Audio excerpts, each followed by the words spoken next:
à la lui où vont les choses, que ce ne soit pas le revers du droit qui soit dit en faveur de Belinga, qui depuis un temps est soupçonné d'être peut-être le bourreau des journalistes. Vous savez, quand on parle d'assassinat, il y a beaucoup de choses qui rentrent en jeu. Celui qui a émis l'idée de l'assassinat, les ressources qui ont servi pour l'accomplissement de cet assassinat et peut-être les autres moyens. Ici, on parle de M. Belinga qui est un président de médias et qui a des accointances. Vision 4, qui a des accointances avec des ministres et autres. Et en plus, il est dit que l'enlèvement et le meurtre sont commis par les éléments de la Direction générale de recherche extérieure. Et le DG est un commissaire divisionnaire nommé Eko Maxime. Eko Maxime. Affaire d'État selon vous? Une fois qu'une structure d'État est intervenue dans un assassinat, ça devient une affaire d'État. Puisque la structure n'est pas destinée à cet objectif. Il y a un détournement d'objectif. Donc, M. Belinga s'est servi de ce commissaire divisionnaire pour procéder à cet enlèvement et au meurtre. Et maintenant, au niveau de la direction générale des renseignements extérieurs, il y a deux camps qui s'opposent. Il y a certains qui disent que c'est un coup foiré pour avoir la tête du commissaire divisionnaire. Il y a d'autres qui disent que, bon, si c'est dans ce cas, ils vont sortir des dossiers des autres ministres, tels que le ministre de l'économie, tels que le ministre des Finances et le ministre de la Justice, qui sont des amis de M. Belinga. Et en dehors de ça, il y a deux clans qui s'opposent. Autour de cette affaire, il y a le clan Boula, qui est la tenue du sud du Cameroun, et les clans Nanga, qui sont du centre, d'où le secrétaire général de la présidence, qui est le premier à parler des arrestations. Ce qui veut dire que c'est une affaire vraiment d'État. Aujourd'hui, on a dit que le commissaire du gouvernement et les autres responsables de la défense se sont réunis et avec les avocats, ils ont discuté et ils ont encore prorogé. Peut-être étouffer l'affaire, sinon ça risque d'emporter. Non, ce n'est pas pour étouffer.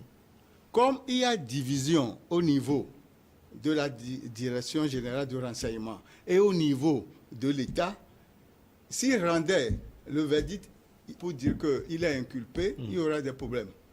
Donc, ils doivent se retrouver et trouver un terrain d'entente avant de se prononcer, puisque c'est le rôle du commissaire du gouvernement. Vous voulez dire que, quel qu'en soit les cas, Jean-Pierre Amougou Belinga sera condamné? Selon moi, les responsabilités sont situées. Quel que soit Alpha, les responsabilités seront situées et M. Belinga sera inculpé. Il n'y a que quelques semaines. Dans quelques semaines, vous verrez que tout sera au clair. C'est pourquoi ils ont mis le mot enquête préliminaire.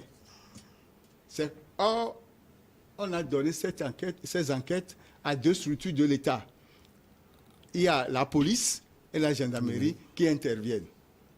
Donc, la police ne peut pas aller en connivence avec la gendarmerie. Donc, c'est deux corps distincts qui sont au niveau de l'enquête. Moi, je suis très sûr que la justice fera son travail et que les responsabilités seront situées. Mais je regrette que des gens se servent, ou bien les gens, à cause de la corruption, à cause de l'argent, mettent en danger la liberté ou bien les droits civiques des Camerounais. Cet assassinat est odieux.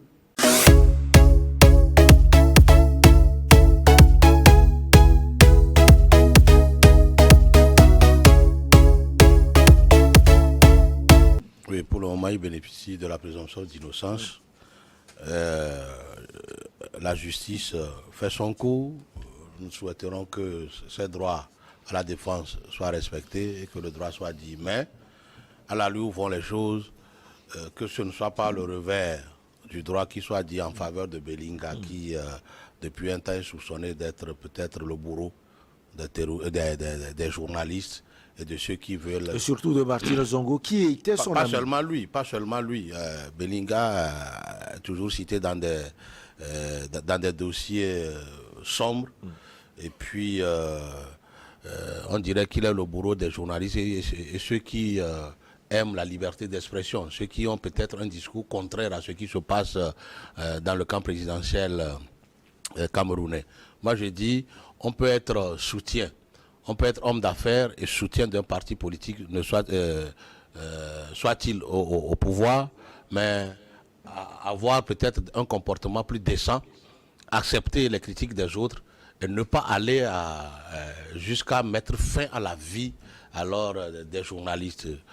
Zongo qui vient de perdre sa vie, si c'est vraiment avéré que ça vient de Belinga, que alors la justice fasse tout pour que Belinga réponde de ses actes. C'est ça qui est important. Mais ce qui s'est fait hier, moi je me suis dit, est-ce que peut-être les patrons de la justice militaire veulent encore changer les choses pour alors lui accorder une liberté? Ce serait peut-être une catastrophe. Parce que selon les allégations qui courent ici et là, tout est mis, c'est-à-dire tout est là comme preuve qui culpabilise Belinga d'avoir été celui qui a orchestré la disparition tragique de votre confrère journaliste Zongo.